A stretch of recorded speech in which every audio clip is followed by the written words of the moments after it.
Let's open our Bibles now to Psalm 121. Psalm 121. Let's look into this and consider for our meditation. This message I titled, My Help Cometh from the Lord. Psalm 121. Psalm 121. Ato nga gidapit ang tanan natong mga kigsunan nga nakikuban nato online to please do join us as we read these verses. Psalm 121. Let us read this psalm, the entire psalm, responsively. I shall begin reading verse 1. I will lift up mine eyes unto the hills, from whence cometh my help. My help cometh from the Lord, which made heaven and earth. He will not suffer thy foot to be moved. He that keepeth thee will not slumber. Behold, he that keepeth Israel shall neither slumber nor sleep. The Lord is thy keeper. The Lord is thy shade upon thy right hand.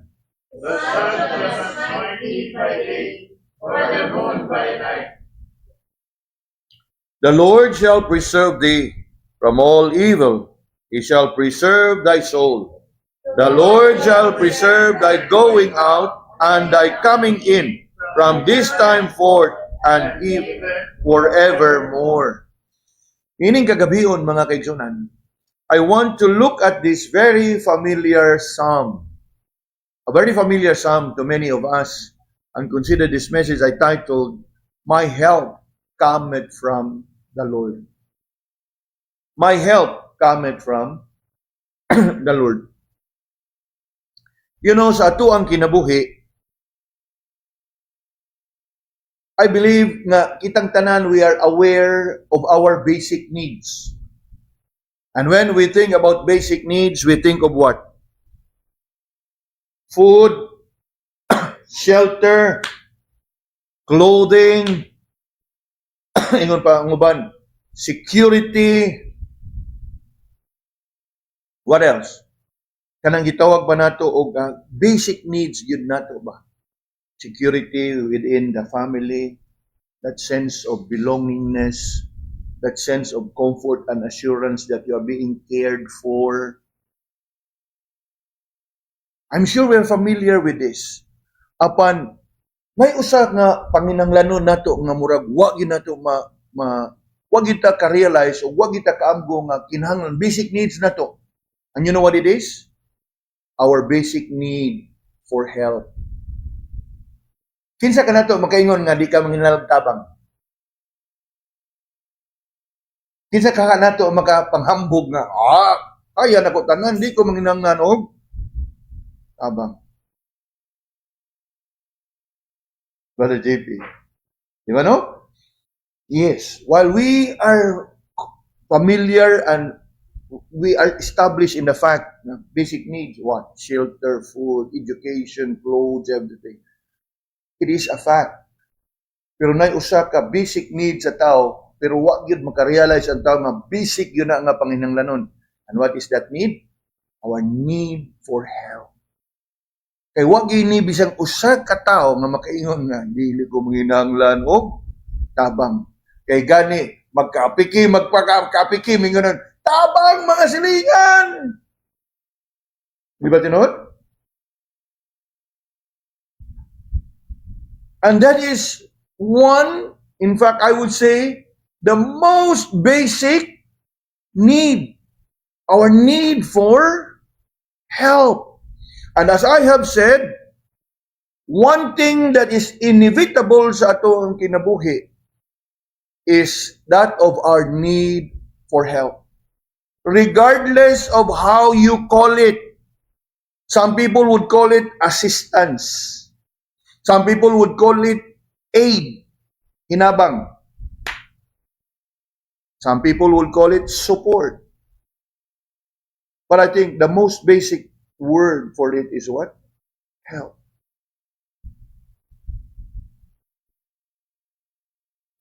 It is one thing that is unavoidable sa ato ang kinabuhi. But as I have said, this is one thing unavoidable, pero one thing nga murag wa ta ka-realize nga bitaw no, kinahanglan tao tabang. We tend to focus only on the most obvious: food, shelter. In fact, kung imong yung isipon, kaning food, shelter, clothing, and everything, nagi panahon nga manginhanglan gyud kag tabang para ma-acquire nimo. Mabitaw na naay mga ahensya sa gobyerno nga mo tabang diha sa pagpakaon, pagtabang diha sa kanang mga homeless, nga naman. Because the government acknowledge that it's part of their program to address the what? Address the what? The need sa iyahang mga constituency. But the sad reality is this: not many have really realized that it is one of the basic need of man. And what is it? Help. Help. The question now is this: where do we go for help? Who do we turn to? Or where do we look for help? Na-establish na nato nga nanginhanglan tagtabang. Bisag unsa pa nimo ka ingon pa adunahan, bisag unsa pa nimo ka nagagamhanan, bisag unsa pa, no matter how you think about it in terms of money, riches and wealth, in terms of fame, in terms of popularity, power, influence, authority nga imuhang gikuptan, manghinanglan gyud kag tabang. Tan-awon bitaw nato kanang mga politiko, di gina sila kalingkod diha og way tabang sa mga, pero makalingkod na lagi mura naghawod, no? Subo lang kayo, no? Pero kung imog yung lantawon sa kada tawo nga naglingkod diha, matay di yung kalingkod diha kung why?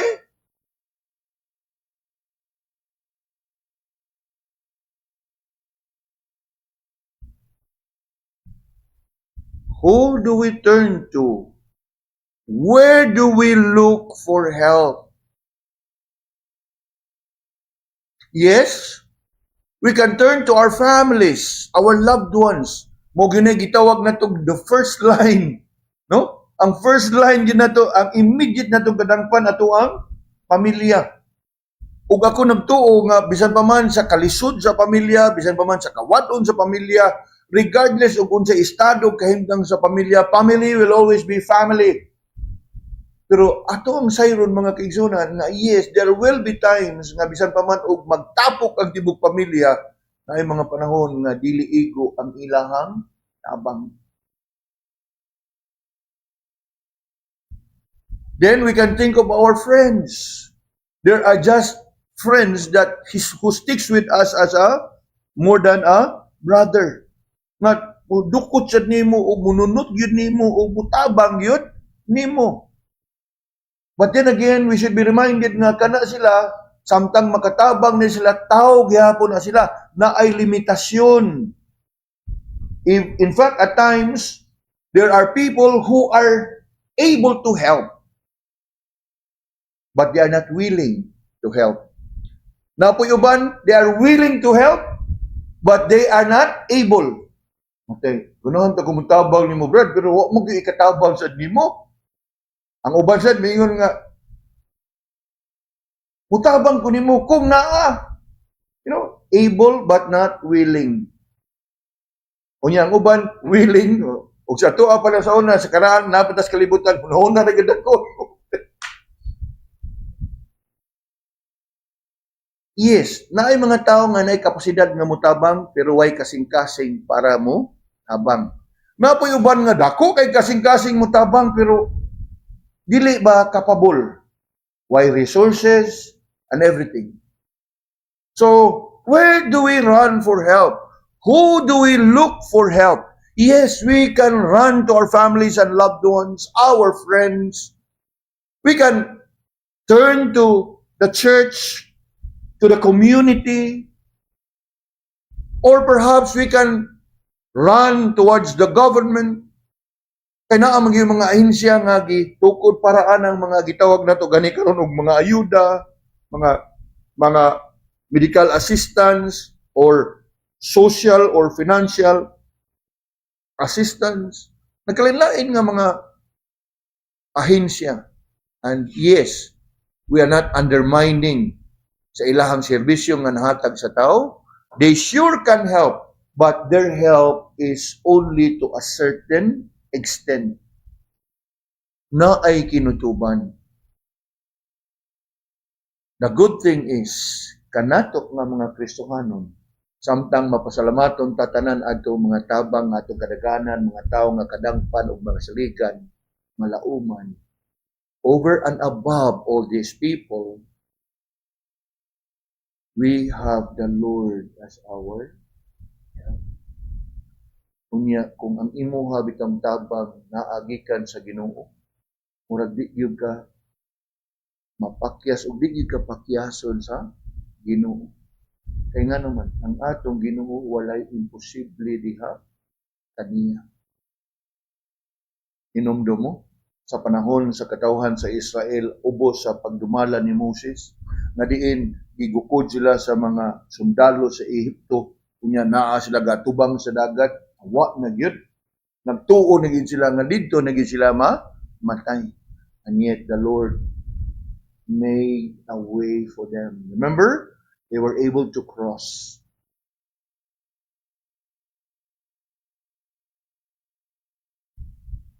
Sa panahon usab dinhi sa New Testament, sa pila ka higayon nga ang mga tinun-an sa atong Ginoo nagsakay sa barutog, sakayan, ihapak sa kusog nga hangin ug dagko nga balod, nga nagtuo na gyud sila, ending na gyud sila ang kinabuhi. To the rescue kinsa? Ang atong Ginoo. There was a time nga ang mga katawhan naas kagutom ug naapod sa kawadon kay nganuman sa kadagandagan sa mga tao, way igo nga ipakaon para sa matag usa kanila. Humanly speaking, there was no way. Kani ang mga tinunan ningon, Lord, asam ta mo palit og pan nga makapakaon ta aning tao? Gidagano na. Ang ilagi kabalakan og asa kinsa mang bikiriha mo makahimo og pan nga makapakaon sa 5,000 usa.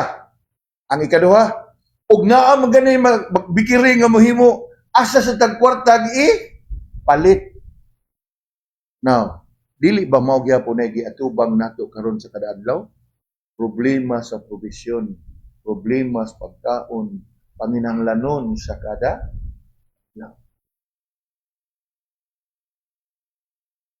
We all know what the Lord did.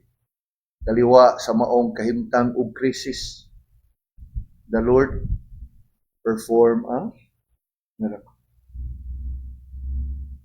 So, citing all these examples, mga kaigsunan, nindot kayo na over and above sa atong mailhan o mahibaw-an kadangpan sa tabang, nindot kayo kung atong yun siyang ibutang na atong yung pinaka-priority on the list.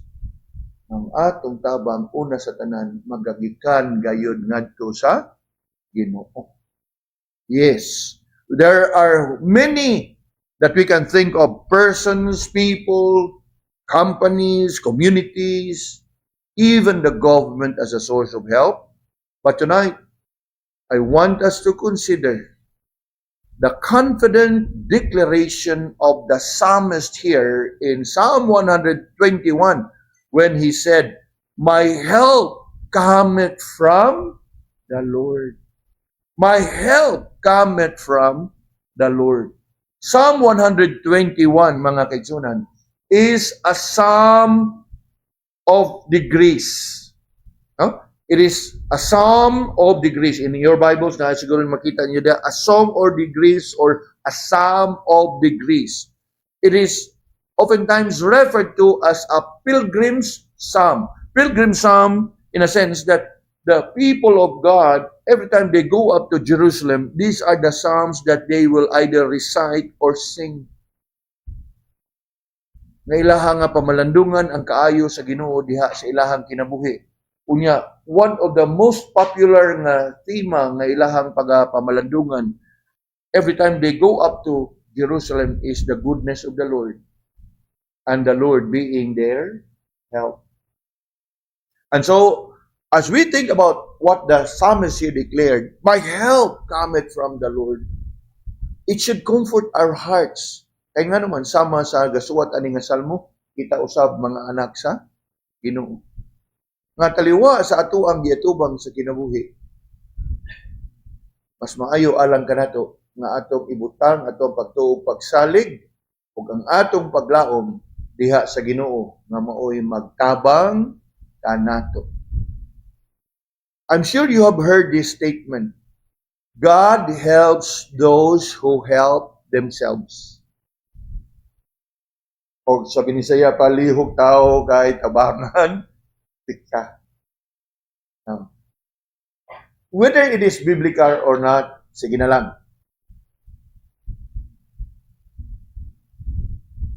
But what I want us to understand is, the psalmist here teaches us, God helps who seek His help. This is not just about God helps those who help themselves. Sa ato pa, murag ng limbasog yung ka. Niya, tabangan ka sa Ginoo. Meaning, nga angay sa gyud ka nga magkugi sa imong kaugalingon. Pero, ang pinakanindot diha nga sa imong pagkugi, imuhag yung sampiton ang Ginoo. So, instead of God helps those who help themselves, I want us to learn that God helps those who seek His help. Of course, nanlimbasog ka, nagkugi ka, pero sa taliwa sa imong pagkugi, imuhag yung gi-acknowledge ang Ginoo. Lord, tabangi ko, di na ko ni mahimo sa akong kaugalingon. Lahi mo sa itong, Lord, ako naghimo ang akong share, ikaw na po. So, mo na gitawag pa sa uban niya, cooperation. You know, while it is true that God cooperates with us, apan kanindot kayo nga, dili na nimo siyang hangyoon nga cooperate. Lord, ikaw na lang tanan. Tabangi ko ani, Lord. Back in the Bible school, during my student days, the late principal oftentimes would encourage us by saying, you know, when you are in Bible school, ingon pa diha, salvation is by works, not by grace. Inado, agyabot pasabot nga, kinahanglan yun kang magkugi para kamo pasar.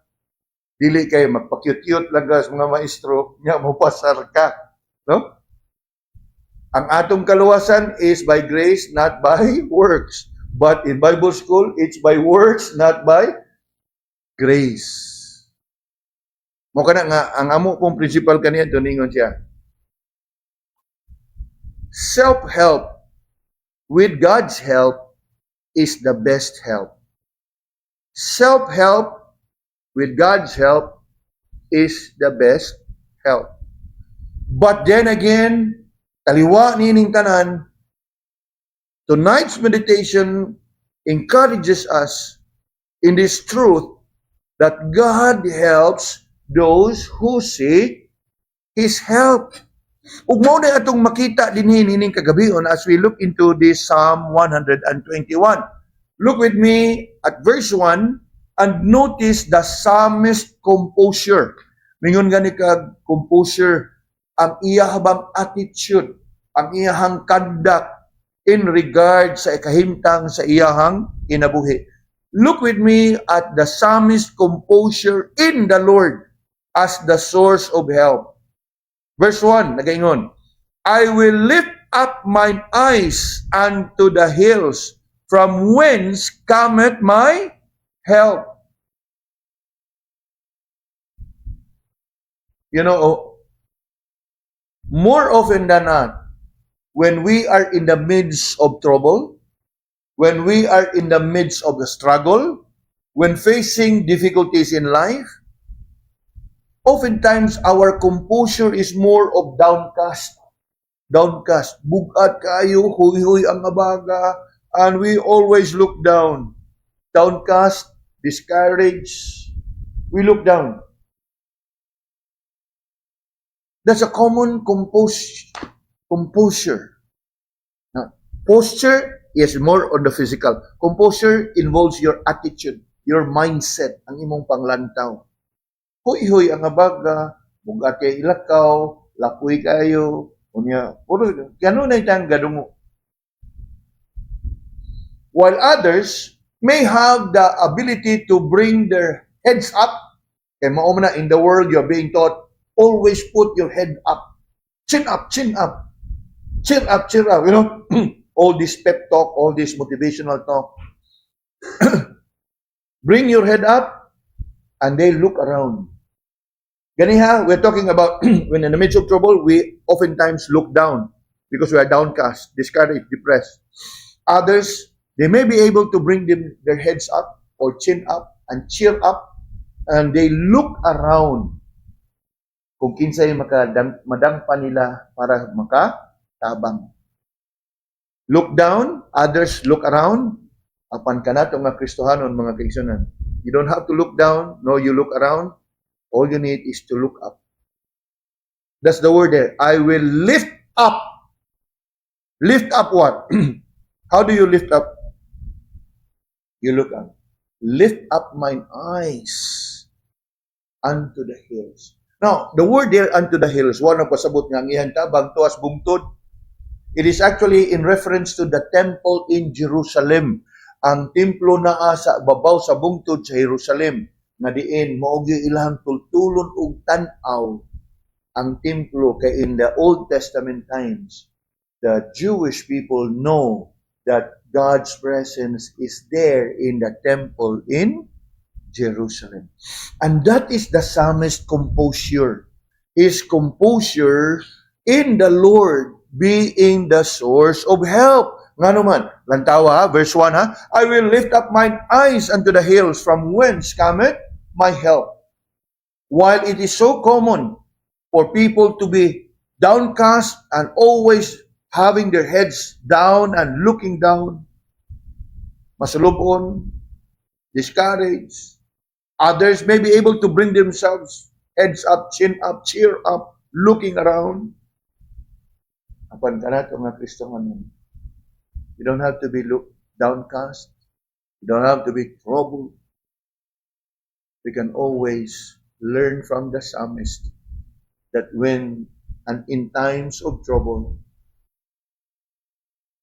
you look up to the Lord. Now, kung imong tanawon ang verse 1, I will lift up mine eyes unto the hills from whence cometh my help. This is not to mean nga ang ihang tabang naa di as bungtod.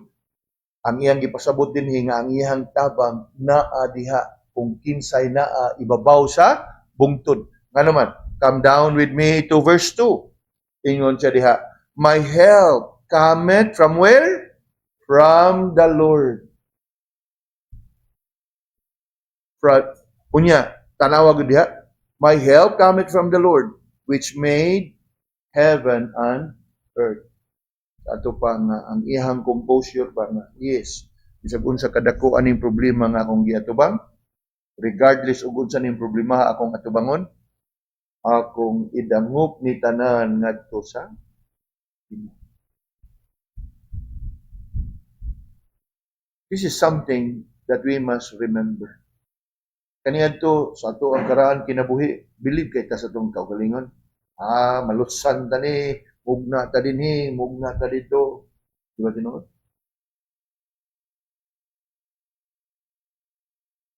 Apan karon nga naa na ta sa Ginoo.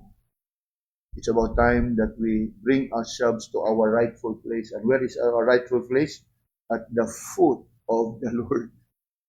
A humbling situation. Kanunay yun nga para nga, in order for you to call upon God, kinahanglan yugang mo hangad.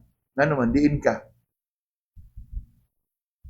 God is in heaven. You are down here on earth.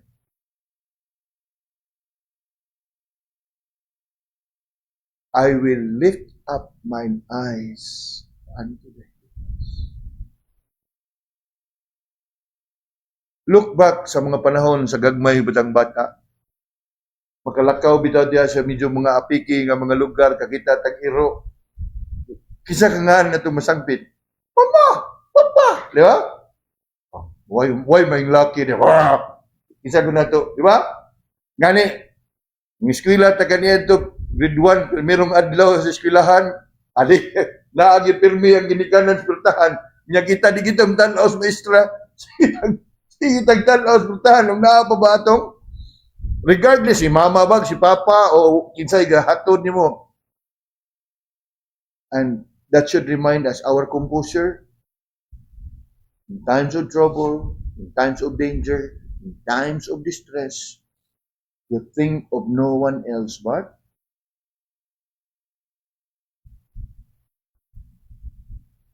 God are the days. Human naman ta ato nga, bilib kita sa to sarili nga, sulpa rin kaya rin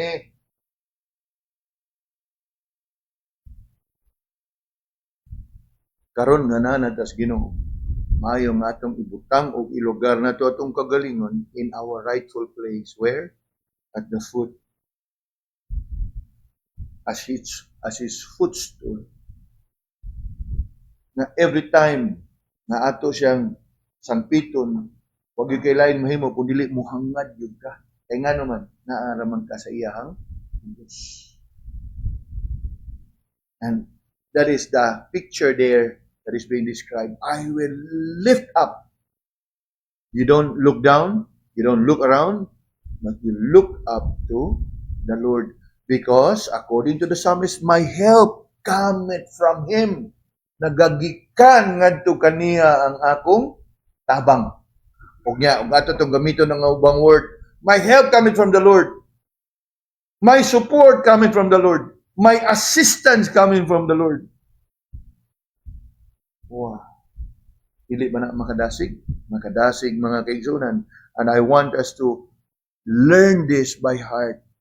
Nga diha sa inyo mga kasing-kasing, let us have this same composure as of the psalmist in which he acknowledged God as the very source of help. Sa ato abitang kanyabuhi kaniyadto sa dihang daghan kay tang gisaligan sa ato ang kinabuhi. Unya tungod kay daghan tang gisaligan sa atong kinabuhi, nagpadayon ta sa ato ang pagkinabuhi diha sa kanang pagpakasala until we find ourselves in ingon na kanang giingon pa nila at the rock bottom. Nga mismo ang mga tao nga atong gidaganan kaniadto nga gisaligan nga mutabang nato niya sa kadaghang higayon nga gitabangan niya wa nang muraba og ari nami oy ang atong Ginoo kanunay andam nga mo.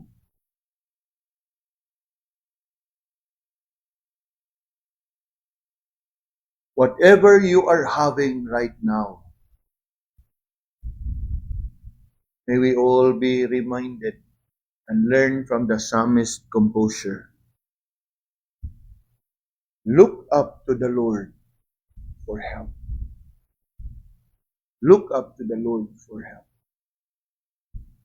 That is what the psalmist is bringing to our attention this evening. A message about where our ultimate help must come from. Salamat sa Ginoo na atay pamilya nga andam nga mutabang nato. Praise God for that. Nga atay mga higala nga makatabang nato. Praise God for them. Apan ayaw gyud kalimti nga over and above any ang atong tabang nagagikan sa Ginoo. Gani sa kada higayon nga matagamtaman nimo ang tabang gikan sa tong mga pamilya ug mahal sa kinabuhi, take it as a token of God's help. Nagigamit na sila nga instrumento sa Ginoo nga iyahang mapaabot ang iyahang tabang diha kanato. Kay di naman pareha sa una nga nanginhanglag tinapay ang iyang katawhan, gipauwan na niya og tinapay. Di naman ingon ana ang pamaagi. God deals with us now by His providence. So, regardless of whatever situation, please come to a point of realizing that our ultimate help comes from the Lord. It's not from people. It's not from our own strength or from our own ability. It's not from our friends, nor from our connections. It's not from our material resources and assets. Our help comes from the Lord. Unya, kinsa ang Ginoo? Giunsa niya pag hulagway ang atong Ginoo in verse 2? My help cometh from the Lord, which, what? Which made heaven and earth. It was His way of emphasizing nga ang akong tabang nagagikan sa Ginoo kang kinsa way imposible diha niya. Nga naman, yun sa niya paghimo gud ang langit ug ang yuta by the power of His word. Let there be light, and there was light. Let there be stars, moon.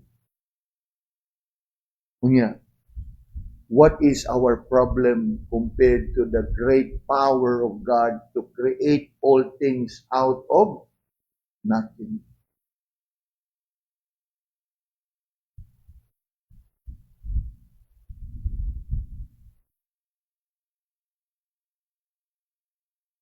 Moving on, mga kaigsunan, I want us to consider also from the psalmist's composure in the Lord. Again, don't confuse the word with posture. Posture is more on the physical gesture ba. Composure is the condition, the attitude of the heart. Kana bang the default of the heart. Na sa panahon nga nasa pagsuway, dangop dayon siya sa Ginoo. Now we move on, looking at verse 3 and verse 4. The psalmist comfort in the Lord. How is he comforted in the Lord? Lantawa ang verse 3. In reference to God, this is what he said about God. He will not suffer thy foot to be moved. You know what it means? Dili kaniya iya kang panalipdan, iya kang bantayan nga dili ka madakinas. Now, please understand that the book of Psalms is a poetical book. It's written with pictures, proverbs, or what we call poetical expression or metaphor. So what it simply means, He will not allow or cause He will not suffer thy foot to be moved. Simply means He will direct your steps. Iha kang giyahan. And that He cannot allow you that you find yourselves in a very difficult and dangerous situation. Mabisan pa man og naakataliwa sa mga delikado o mga kanang in the midst of danger, He is able to protect you. And that is how He described it. He will not suffer thy foot to be moved. He will not allow you to slip in such a way nga di kang madakinas. Unya, nganong makasalig ka diha nga? Ang ikaduhang bahin sa verse 3 ni ingon, He that keepeth thee shall not or will not slumber. Slumber meaning nga dili siyang matug. His eyes are always upon you, looking at you, watching over you in every step that you take. Ingon ana kakomportable ang iyahang sitwasyon as he thinks about God being his help. That he can continue sa iyang kinabuhi and journey in his life well protected by God.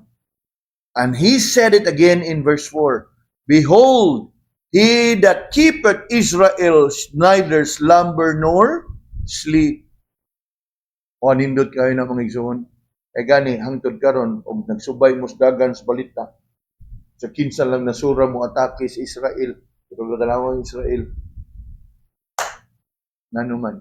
It's not, of course, nindot, high power na sila, high-tech na sila, pero ang pinakasekreto ng weapon sa Israel, ang iyang magbalantay. Balik-balik nagsugod ni wa man gyud kahumanan pero karon rapid ni since 2023. katong nga atake sila sa Hamas niya napuli-puli to Lebanon, Syria, Hezbollah niya. Puli-puli na lang sila sa pamumba, di ba? Karon nung sininitabo, ang Iran na ni-declare og ceasefire ngayon, nurot na tanan ang ilang kuan. Inadanay usa sa hinungdan nga deklara sila ceasefire. Una, nurot na ilang eroplano na sa Israel galupad-lupad sa Iran.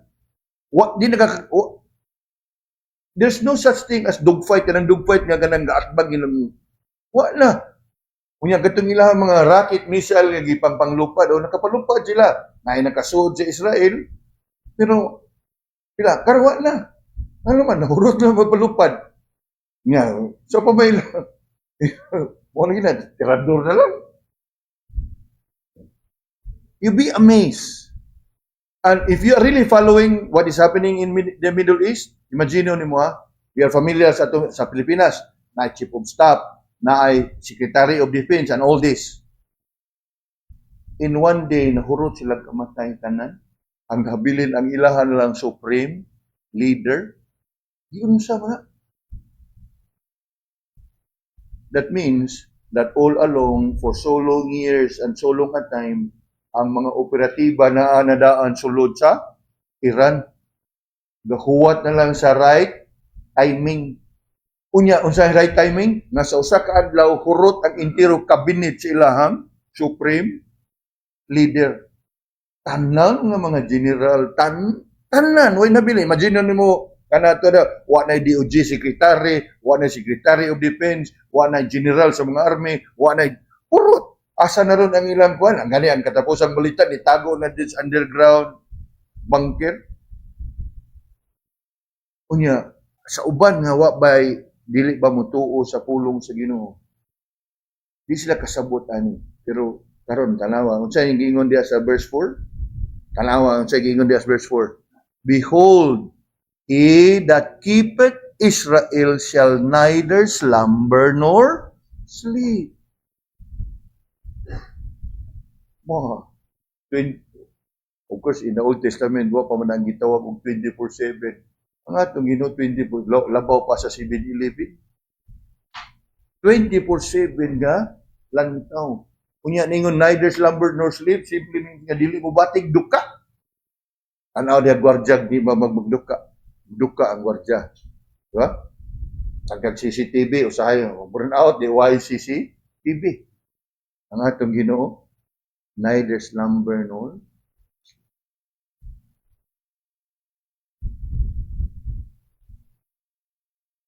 That is where the comfort of the psalmist is.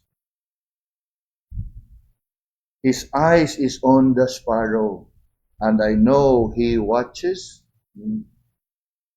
If the Lord can take good care of the birds, bisan kaniyan itong wapatakailas, kabawat ang kanta, ang mga langgam na naglupad, iatiman sa Diyos, wapasagdi, di ba tinuod? Labaw na kita nga iya mga anak. Mabito ng katapusan na ayaw kaguol o igsuon ko. O na siya. Nga naman, dili lang nga nagpakabana ang atong Ginoo sa atong kahimtang, dili lang nga nagbantay ang Ginoo sa atong sitwasyon. Kanunay gid siyang galantaw nato.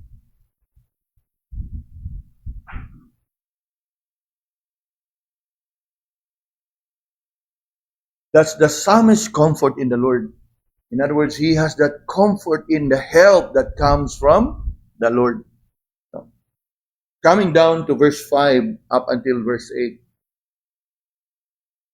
From the psalmist's comfort, mungadto ta sa confidence. The psalmist's confidence in the Lord.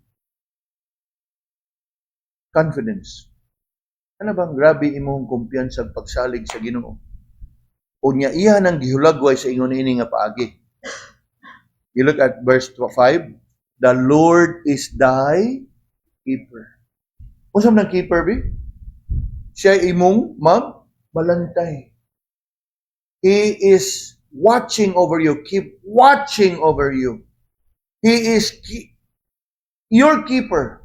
He keeps you guarded. He keeps you protected. He keeps you safe. Wow. Unya, sa unsang paagi man gihulagway niya diha. Ingon diha ang verse 5, the Lord is thy keeper. Unya, unsa pa gyud? The Lord is thy shade upon thy right hand. The Lord is thy shade. Siya mo'y mupandong nimo, siya mo'y maghatag og landong diha nimo. And you know what it means? Nga taliwa sa kainiton dili nimo, dili ka mapaig, dili ka masunog, kay tagaan kaniya og pandong. Wow. Ug dili nga tagaan kaniya pandong, siya gyud mismo ang imong pandong. What else? Not only that He is your shade. Verse 6, He is your shield. Look at verse 6. The sun shall not smite thee by day, nor the moon by night. What does it mean? He acts as your shield.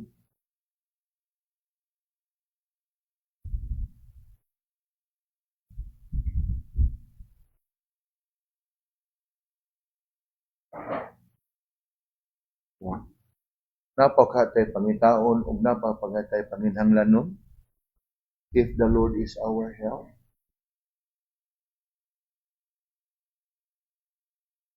The Lord is our keeper.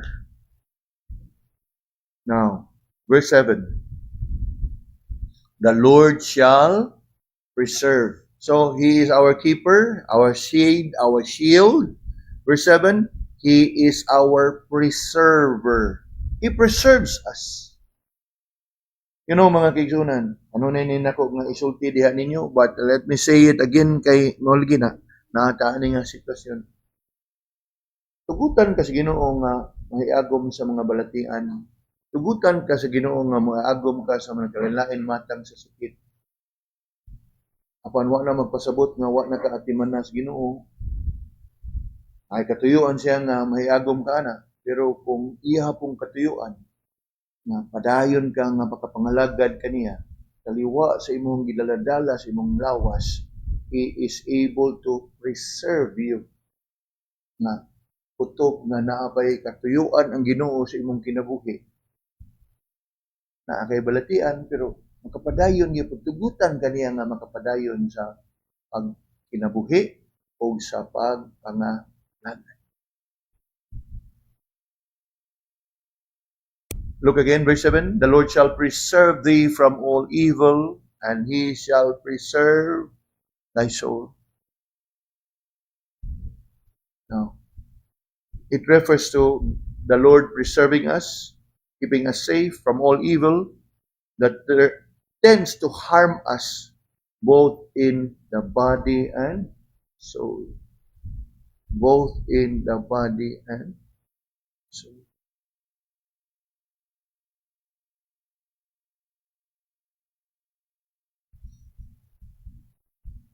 Now, pag-abot sa katapusan nga verse, in verse 8, ingon siya diha, the Lord shall preserve thy going out and thy coming in. It refers to your everyday life, sa imuhang paglakaw, pagbiya sa imong Pinoyanan, ug sa imong pagpauli, sa imong going out and thy coming. Nga kung aduna may mahiagom diha nimo, dili na magpasabot ug wa na magpasabot nga napakya siya sa pagbantay nimo. Ug naa na may gani mahitabo diha nimo, meaning gialaw na sa Ginoo nga mahitabo diha nimo. Kaya ang kamatuoran, subay sa iyang katuyoan kabubuton, He is able to preserve you. Ug mao na imong paghahuptan.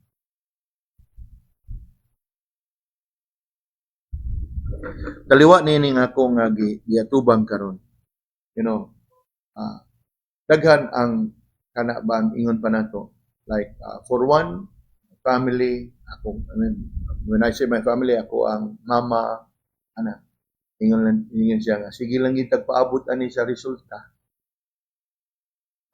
Sa akong bahin, I would always encourage everyone, even my wife, ko nga, sige lang, ug bahala nang magsigitag paabot sa resulta. Apan, atong siguruhon nga magpaabot ta sa Ginoo. Meaning, you don't settle on waiting upon the result sa tanan nga laboratory. But rather, you wait upon the Lord. Kaya og ang resulta ra imong paaboton, mao mo guni. Og dili maayong resulta, mahugno naman ka. Pero kung ang imong pagpaabot tuas Ginoo, regardless whatever the result, you wait upon the Lord, kay siya mo'y maka-keep nimo, siya mo'y maka-preserve nimo. Regardless of unsa pa nang gawa sa resulta.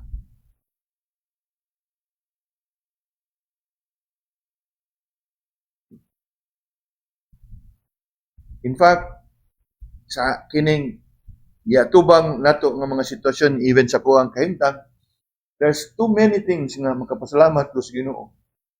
Ano man, usa, na dugangan o nataas-taas ang oras o panahon that I can spend with my wife. Nakuha ninyo? Karon kay kada adto na ko moadto kog laboratory, moadto ko puyod naman ako siya. Unya samtang nga paabot mi, we can have a time to really talk. Whereas sa kuan pa sa una nga dili pa ingon ani ka seryoso kong himtang mo, check up ko doktor ako raman, adto kog laboratory ako raman. Karon then magalingkod mi do, mag-istorya mi nga kanang ingon ko man mura man sa daan ni bali sa kanang kuan labing-labing. Pag human og pagpalaboratory ko, ngaon taro Jollibee. Nya mo bang ang kalipay ba nga ngaon min duha Jollibee tay ko nga. You know? Kunya hey sa wa pa ni sitwasyon na kaon na kadiha gutom na ko eh. Ito yan kada adlaw like adto ko care. Mabot ko diri usay launa na. Ni makaon na siya og kaon. Pero karon we go together mangaon maka duman. So mo na yun. Rather than waiting unya gloomy kanunay imong lantaw sa mga resulta, I don't. I have many things to thank the Lord for aning sitwasyon nga among giatubang. Nga naman usa gina, I can have more time to spend with my wife unya karon, even with my children. Sa mga panahon nga medyo pisgay pa itong lawas kay unsa man, ako galagog ko I would go about my usual work. Karon in this situation, I would really like join them the lamisa. Then we talk as a family. I would call them one by one. I really love the story at the lamisa. Because we chose to wait upon, not wait on the result, not wait on the outcome, whatever.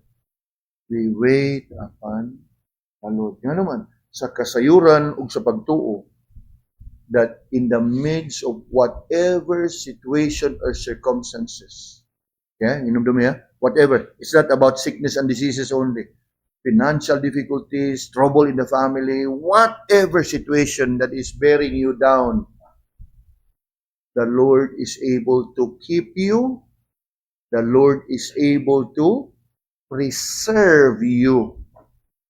Lantawa og balik ang verse 5, the Lord is thy keeper. Lantawa og balik verse 7, the Lord shall preserve.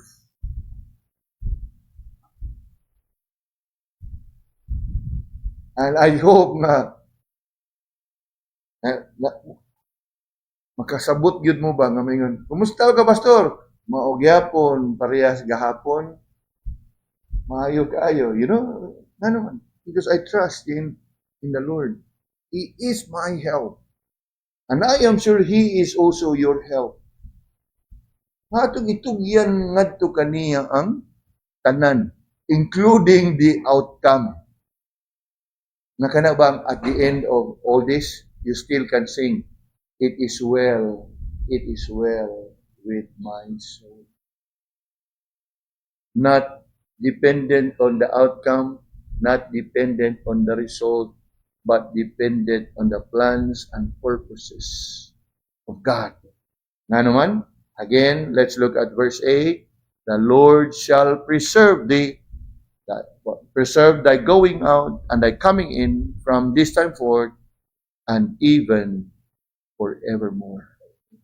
Now, in whatever situation na imong giatubang sa kinabuhi mga kaibigan, sickness, diseases, gani, inumdum tas uban nga, bahala kung saan sakita, basta ay lang ng inyunahan nga sakit. Diba no? No. Di man siya kapili. I mean, this is my lot. Mao ni gihatag sa Ginoo nako. Pwede di kumingon nga ako ning Holy Lord, dili sila ni bisag kanilang. You can't. Atong comfort na diri. My help cometh from the Lord. He is our keeper and He is our. I don't know about you and whatever struggles that you are bearing. Kani after all, kini nga mga kamatuoran is applicable sa tanan nga sitwasyon sa atoang kinabuhi. Angay lamang ato ning katunon o ginuduman kanunay that like the psalmist we can declare, my help cometh from the Lord. May the Lord be merciful unto us as we continue to trust Him in all things.